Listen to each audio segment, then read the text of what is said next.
Welcome to the Vale Matters podcast, brought to you by Evesham Noticeboard Group. We will explore topics from local politics and economy to education and events dedicated to Evesham, Pershore and Broadway.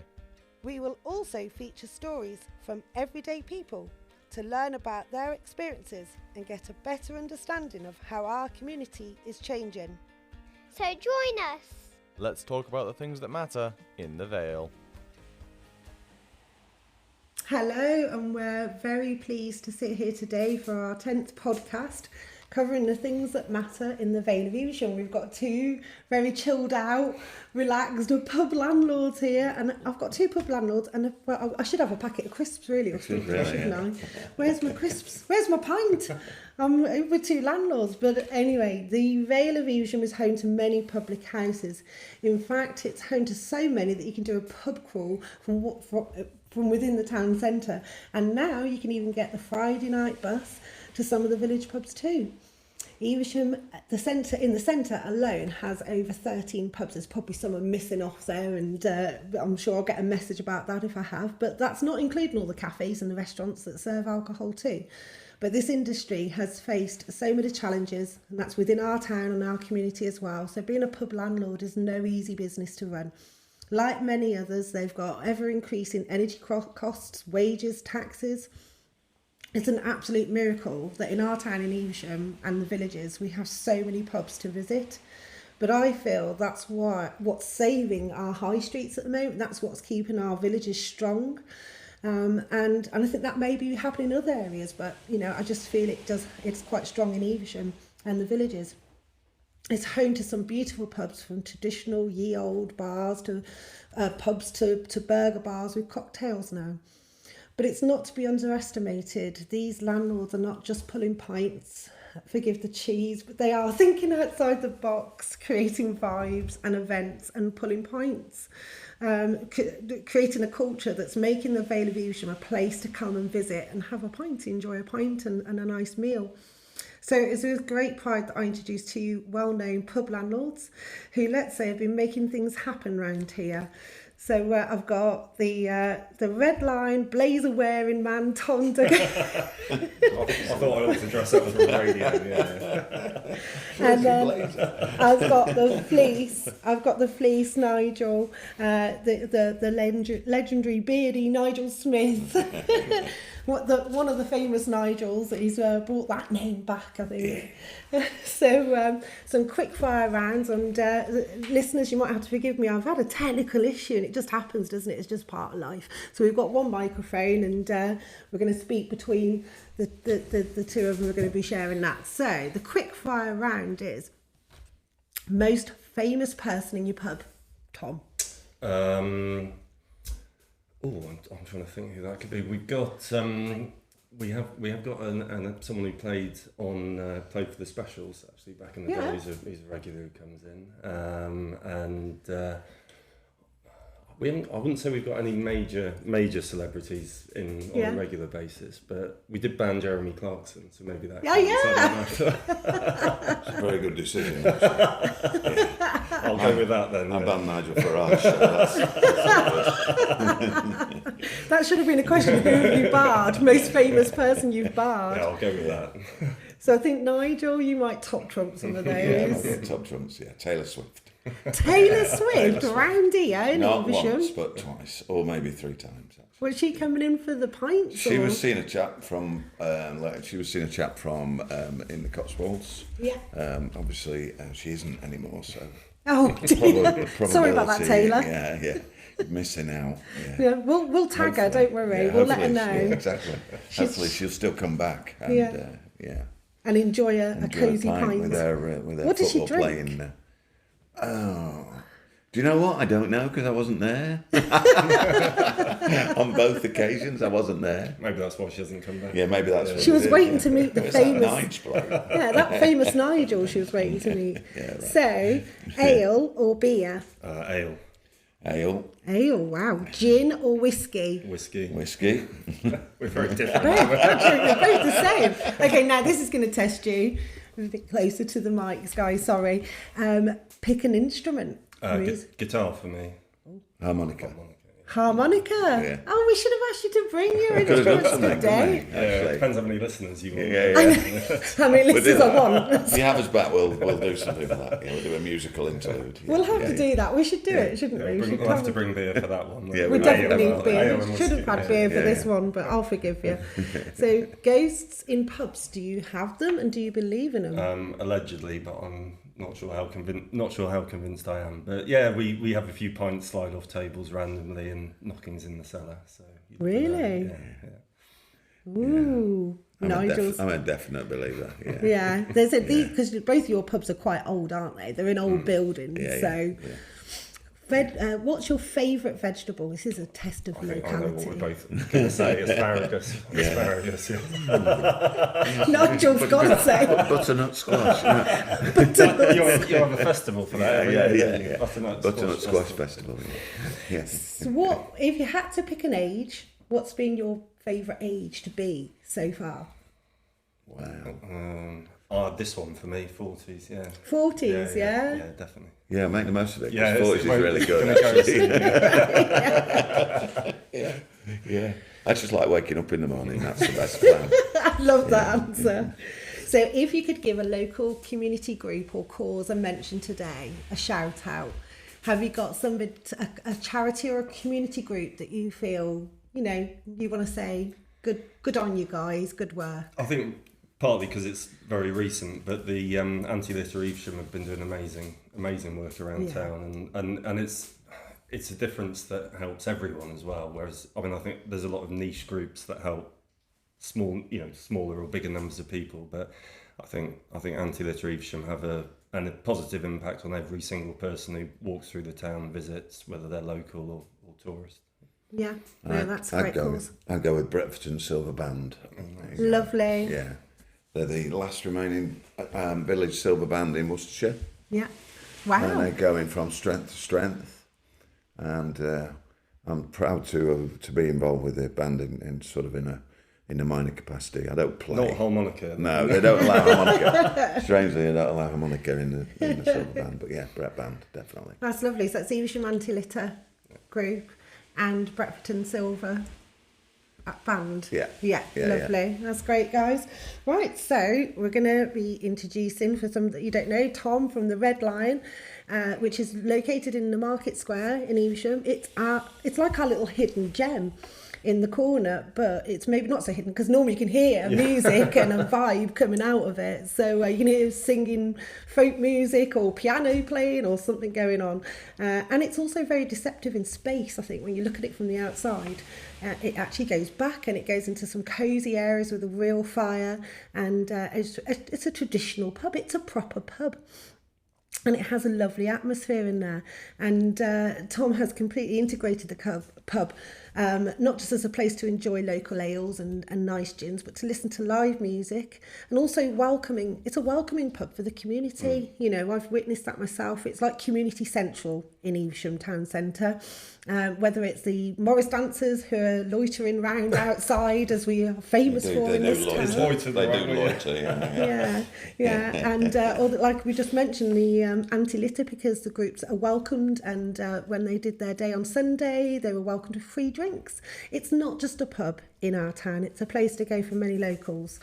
It's a place to make friends and to enjoy the Market Square location, because that is just a nice scenic place to visit on its own. It's also a pickup point for the Friday night bus, isn't it? So hello, Tom.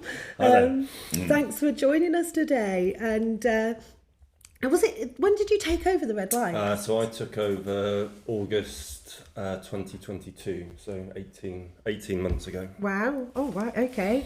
So how did you get into running? Because was this your career before? No. Or? So that is my entire career in the pub industry. 18 months.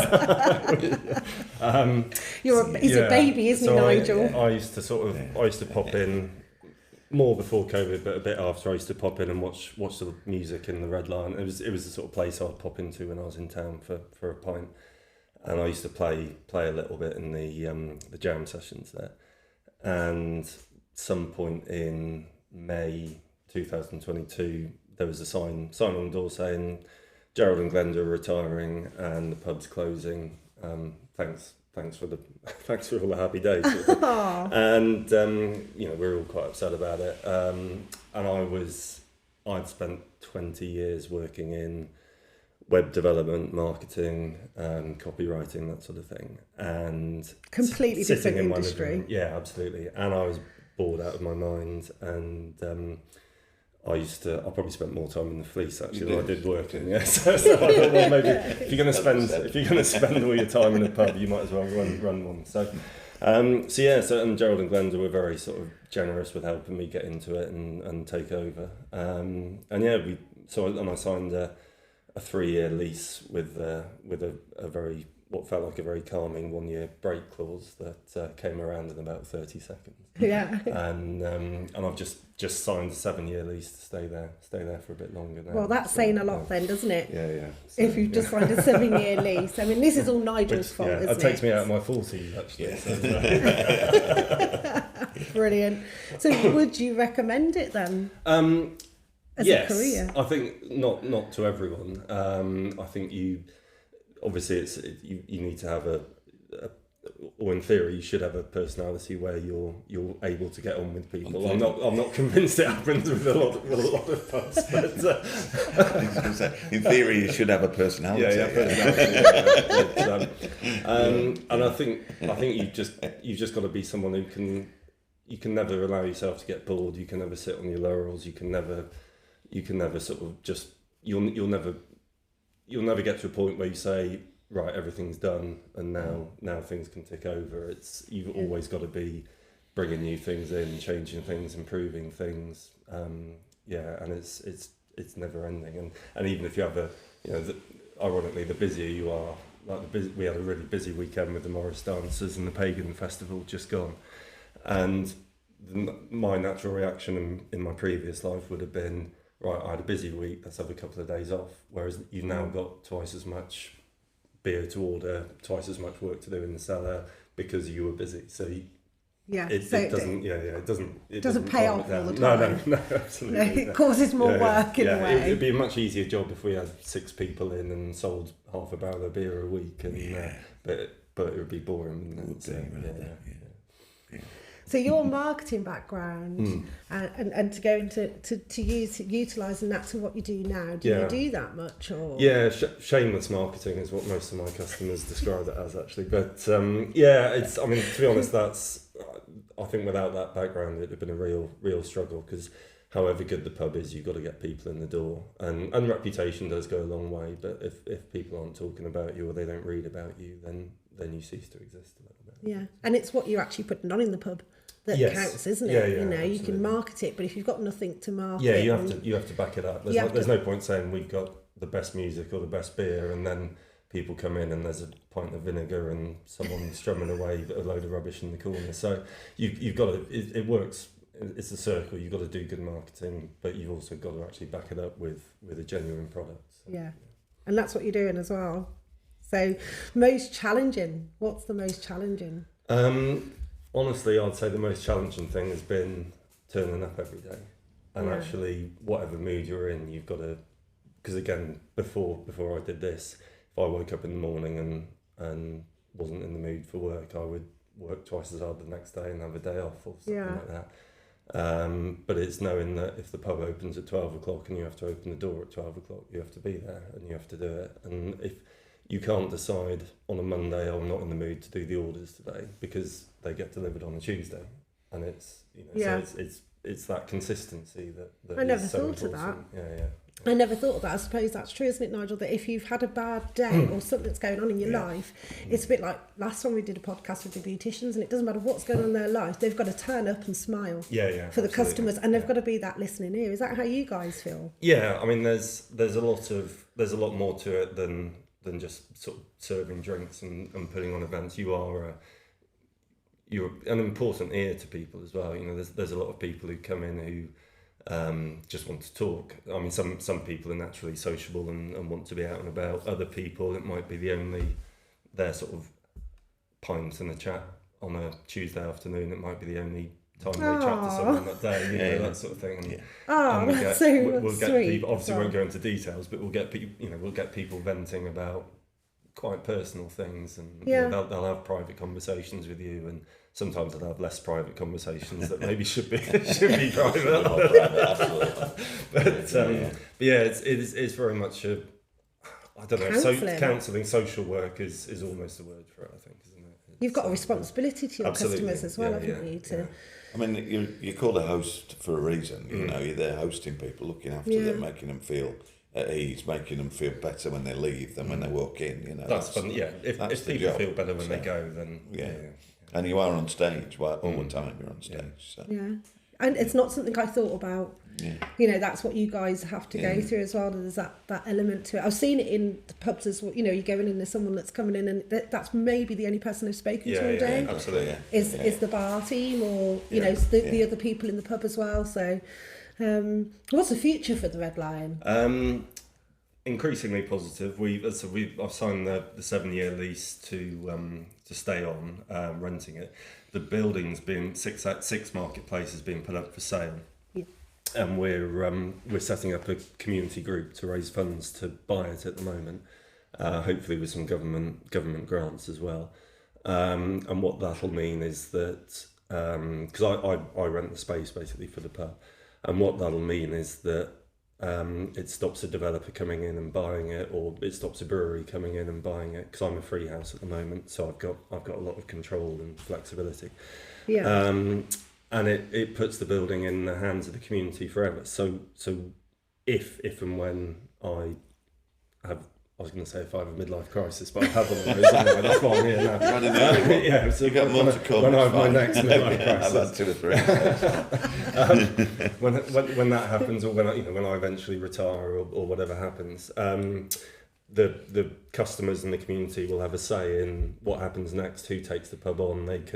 They can choose a new landlord of the pub, or they can choose to run it themselves and employ someone. But importantly, they can keep the spirit of the pub going. I've never heard of that forever. before. Yeah. Is that a common thing then? Increasingly, it's normally village pubs that are closing down because someone wants to turn them into a big country house, and the village comes together. But it's less common for town centre pubs, I think. I would agree. But also it's an incredibly old building, so it goes back hundreds of years. I mean, there's the first record of the Red Lion is 1722, I think it is, something like that, and the building's older than that. So actually preserving the building is really important. Was that a pub then yes, as well? Yeah. So it was the Red Lion from 1700-ish to 1910, and then it closed down and then opened up again in 2014. Because it was a shoe shop for it was a shoe shop. When I moved here, it was a shoe shop. Electrical shop before that. But it's because the Northwick Hotel used to be the Red Lion as well. But okay. There were 2 Red Lions at one point. Well, that's not beating Nigel's pub's record, is it? Was that 1500s? Yeah, 1400. Was the Fleece. So, Nigel, really pleased to have you. You've had a lifetime dedicated to the hospitality industry. I have, yeah. Even from running the student bar, that's how he started, running the student bar, which is just brilliant. So the Fleece in Bretforton, many of you will know, is a National Trust public house. You may also know it's well known for its Morris dancing outside, and Nigel is also a multi-award winning entrepreneur, the owner of the Pub of the Year, and plus Guinness Book of Records for the Nigels records. Is that how many Nigels are in a venue at one time? But Nigel's created this 15th century pub with love and care, and keeping it in with its traditions and being respectful to its history and its heritage, and especially its location within the Vale of Evesham, with the Asparagus Festival every year that's celebrated there. It's a stunning pub that hosts many folk music nights. I've been to them in the barn, they're stunning, and it's a place to get married, it's a place to go for a Sunday dinner or an evening meal, and it's got beautiful gardens. And it's also part of the Friday night bus route that we mentioned earlier that we must talk about before you guys go. But Nigel is no ordinary pub landlord. You guys are a special breed, I've got to say. This is not you're not your normal ones. And so tell us, Nigel, what did you want to be when you were growing up? Well, I wanted to. I actually when I was growing up, I wanted to be a doctor, would you believe? Really? Yeah. Well, you are a doctor in a way. Yeah, well, and I absolutely messed my A-levels up, completely messed them up, so I went and did a business degree instead. Yeah. And just kind of fell into hospitality as a result of that, really. Yeah, but Are you pleased with that as well? it's done me well so far, you know what I mean? Yeah. Although I did swear I would never ever be a publican because it just steals your life, you know. Yeah. It does, because it's such. You can't, like Tom was talking about earlier. You can't, you know. It's the thing you do. It's your lifestyle. It's the way you live your life. It's not a job, you know. Really. Yeah. And if you don't love it, then don't do it. Just that simple, really. So, What happens if you wear your heart on your sleeve? kind of. Well, I don't, so that's all right. Yeah, that's what you can't, can you? I suppose because it's. No, I mean, If you have a bad day. I actually think it's really important to be open, you know, to be open and honest about stuff. But actually, as Tom was talking about earlier, you know, we're not there to for people to listen to us. We're there to listen to people, you know. So, like my dad used to say, you've got two ears and one mouth. And use them in that proportion, and that's right, you know. Yeah. So you can get, you know, you can be this life and soul, but actually let other people have the fun and let them do the talking generally. Yeah. Yeah. So can I just ask you how many Nigels do you know? Because I was very excited about that. Well, how many do I know? Yeah. How many Nigels in your phone book, and how do you know who's gosh. who? I've got, in my emails, I've probably got well over 1,000 Nigels in my emails, I would think. They're not all in my phone book, otherwise my phone would just explode, I think. But yeah, and we've got a book of Nigels at the pub, so if you are called Nigel when you turn up, you can sign the book of Nigels. Book of Nigels. Yeah, we've got another Nigel night in 2025. Wow. See, I thought Nigels was a rare name. Well, it's less rare than it was. But then I moved to Evesham and Nice I met Nigel Smith. Yeah. And then I did a podcast a few months ago with Nigel Huddleston. Oh, well, yeah. So there's a few Nigels about this town. That's the only reason he got nominated. Was it? Because it's the only reason why he's an MP. Yeah. So if you want to be the next MP for Mid Worcestershire, you need to change your name to Absolutely. Nigel. I mean, he wasn't called Nigel originally. I don't think. He's changed his name. So what's the best part of being a pub landlord? What's your favourite thing? My favourite thing is when somebody says, I've had a great time, they compliment you about the service or the food, they tell if that's, you know, when people go out with a smile on their face, absolutely the best thing. Staggering a little bit, but smiling. Yeah.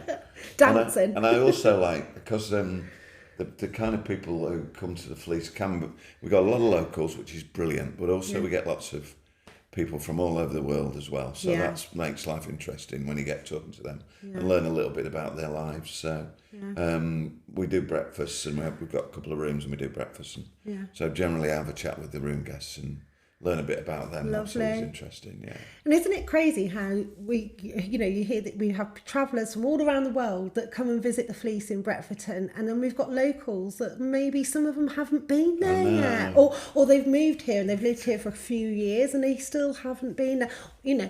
And so if you're listening and you haven't been out to the Fleece in Bretforton, you must go over. It's a stunning pub, and it's so quirky and old. It's just you've kept all the original features, I think. So even though there was a fire, I mean, that building's been through some. Yeah, we had a fire back in 2004, but I mean, because it belongs to the National Trust, it's so I'm kind of half publican and half museum curator, really, in a sense, you know. Yeah, definitely. So like you're looking after the integrity of the building and the history of the building, but it's still a living, breathing pub, you know. We do the tours as well. Don't we? I do a tour. Yeah, well, I'm coming over to do that soon. Yeah. That's a Monday night, isn't it? Yeah. We're going to book. It's a meal, and you get a tour with yourself, and you give a guided tour around the pub and the history, because obviously it's so old. I mean, is it one of the oldest pubs in Britain, or? Some people say that. It's an old building, but it actually didn't become a pub until 1848. So in pub terms, a whippersnapper compared to the rest. But it wasn't a shoe shop in the middle, was it? No. So if I could ask you, if you could have a drink with anyone, who would it be? Ooh, and why? That's a fastball, actually. Yeah. Yeah, I can come back to it Yeah, if you need no, I would say bit of a flawed character, but an amazing person. Can it be dead or alive? Does it matter? It doesn't matter. It's your okay. choice. It's someone who you would like to sit with and have a drink in the Fleece.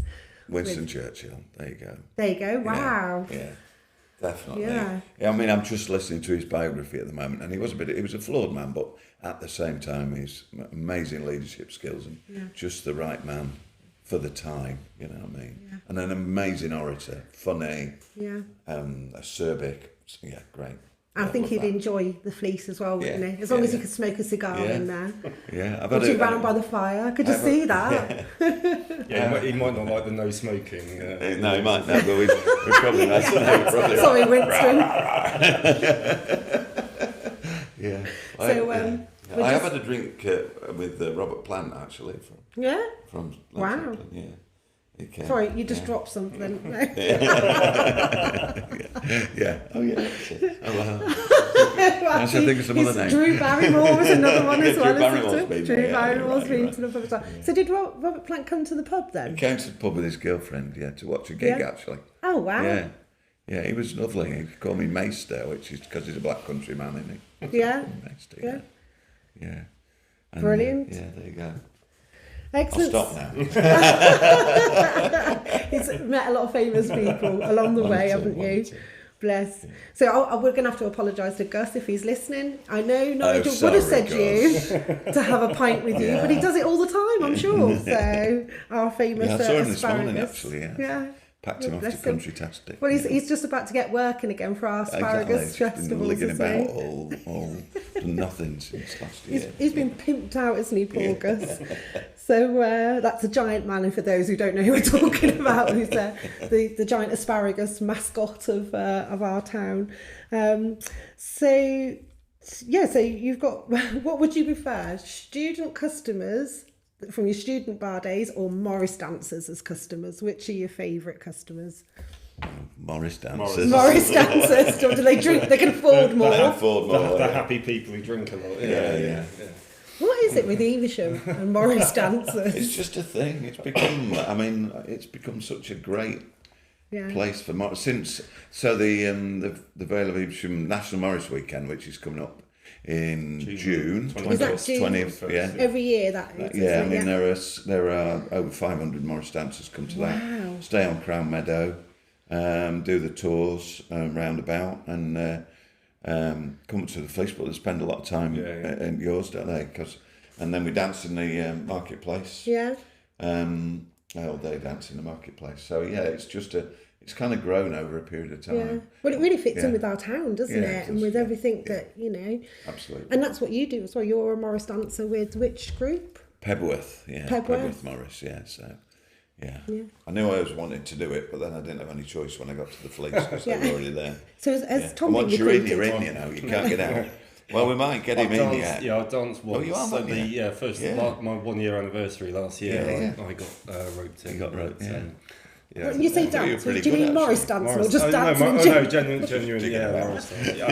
I wouldn't say it was. I wouldn't say it was absolutely perfect or anything like that, but it was good enough for whatever time of night it was. So I just want to ask you guys, how do you think the pub trade is at the moment after COVID? How has it affected you guys? Are you coming out the other side? What can you say to our community as well? I obviously picked not the best time to get into it because I think I got two months in and I had to turn the heaters on in the most expensive winter of energy that's probably ever happened in this country. All of them, everything was just going into energy. It was phenomenal. And when I'm driving around, I keep an eye out for sticks by the side of the road just to try and help keep the cost down a little bit. For the fire. So if anyone's got any spare wood, back of the car, he's chopping bits of trees. I think, like I said, I've spent plenty of time in pubs to see trends over the years, but I think increasingly people want a reason to come out. There are still people out who just go for a drink and they might. The people who finish work, go for a drink is every single day or 3 or 4 times a week is disappearing generally. People, they love coming out for good food, they love coming out for music, for Morris dancers, for just you've got to give them that reason and point of being, and something to talk about, and they go home and they feel, I think if you come out and you've heard some great music or you've had a good meal, you go home and you feel really good about it. And like you were saying earlier about, I mean, one of the things I love is seeing a pub full of people singing along, enjoying themselves and happy. And you think, absolutely. I've done that, or I helped to do that. We're selling a lot more alcohol free. That's going to keep increasing, and it's good that it's increasing because it's better than people not coming out at all. And they still enjoy themselves. And alcohol free beers now is superb compared to what it used to be. I think it's just going to get tougher for a while, but I think, and I'd never like to say that people should feel obliged to support their pubs or or other businesses. I think they should want to support it, and as business owners, as landlords, we have a responsibility to make people want to come out. I think you can't just sit around and say, well, here's my shop, here's my business, here's my pub, you have to use it. You have to. If you can't convince people to, then what's the point? Otherwise, we might as well all just have a whip round and spread the money out. And, Exactly. You've got to actually do something. But there'll be more there'll be more pubs that close and open. But I think hopefully the ones that are getting it right will survive. It is a bit of a I wouldn't say a revolution, but the number of pubs will continue to decline, but hopefully people will just understand that they need to be excellent at what they do to give people great customer service. There are some terrible pubs that close. There are some terrible. But I think what you guys have done as well is that you've got ales. You've got you've catered to this new palate. Well, you see, that's got its own challenges because ale volume is down year on year and has been for a number of years. Okay. People are trending away from ales, and trying to get young people to get into ales is quite difficult. Is it something like 14-15% of sales nationally are ale? Everything else is beer and is lager, basically. Yeah, it used to be a lot stronger, a lot more about the beer, Right. And in terms of pub going, I can, when I first started, the pubs were just rammed. You just opened the door and people dropped in, and you were busy, and you didn't really need to. And it was almost an inflation-proof business, where it's just not anymore. Yeah. And I think the pressures on a lot of businesses, but particularly licensed trade, in terms of energy costs and staffing costs, are a real thing. So if my namesake, Miss Alston, can hear this, please sort the VAT out and get it reduced. That would be amazing. We need to rebalance kind of alcohol consumption away from the unlicensed space, i.e. at home, into the kind of licensed space, and bring back that sense of community. Or grow that sense of community, because you don't get that when you sit at home. No. You don't meet new people randomly. You don't make a new friend. You don't. I made friends on the Friday night bus. Yeah, I bet you did. Well, yeah, it was lovely. That's surprising because she's such a shy, retiring person. But the Friday night bus is where you're pulling the community together, and that was something that's, the people on the bus that day that I was at with were people that said, we do stay at home more, and this was a reason to come out. Because we could visit different village pubs, and we could start in the centre, or we could start in where we live, and is that something that you're going to continue to do? Yeah, I mean, I think we'll carry on the bus certainly this year. But I think actually it links back to what you're saying about change as well. That businesses like ours, where theoretically we're in competition with each other, but we actually need to work together to make things. Nigel's been incredibly kind with the advice he's given me, and with some of the whiskey he's given me as well. But actually, what you need to recognise is that an area with one really good pub is never going to attract anyone further afield. But an area with 10 really good pubs, or a trail, or good ale, good music, the more the better. People will visit to be there. They'll go on holiday, they'll go away for weekends, they'll come in, and it's not just pubs, but anything. The more people work together and build a community of businesses that are making it an attractive place to be, the more people will come here, and then the more money there'll be to make it better. So it's a really positive circle you can get from that. Yeah. I mean, this is it's so lovely to see, and I've seen this with many pubs around Evesham, that you all work together, that there's no competitiveness in that way, that we can see that it's nice for a community, that even you guys sitting here today and being able to share and work together to bring a community bus there for us is really special. If anyone wants to know more about the Friday night bus, you can search that on Facebook, and you can find details on there. And from our message to you guys, Evesham Notice Board is here to help, and as you know, to keep it local, to encourage people to use their local businesses and services. And if you do, then let us know if you've had a great experience, and please do let us know. And we've got a website, eveshamnoticeboard.co.uk. That's a big vehicle going past there. And but yeah, I'm really grateful to Tom and Nigel for coming in today and having this chat with us, and we wish you all the best for the summer. And if you want to find any information about the Fleece or the Red Line, like I say, they're on Google, they're on Facebook, Instagram. I think they're on TikTok as well. I'm not an avid TikTok user. Oh, it's not, no. We've just got into the world. We might do. I have a blank empty account on there, but I might do a video. We've just got into TikTok, and the Red Line is the best video that we've put on there. Yes. So guys, thank you for listening. Thank you for coming, and thank you to our sponsors, Howden Insurance on Evesham High Street, for supporting this podcast that's helping us bring out a message to our community. And if you're listening to this and you've enjoyed it, please feel that, if you could, we'd really love it if you could subscribe, and maybe even share with your friends as well. So have a nice weekend, everyone. Thank you. Thank you. Bye.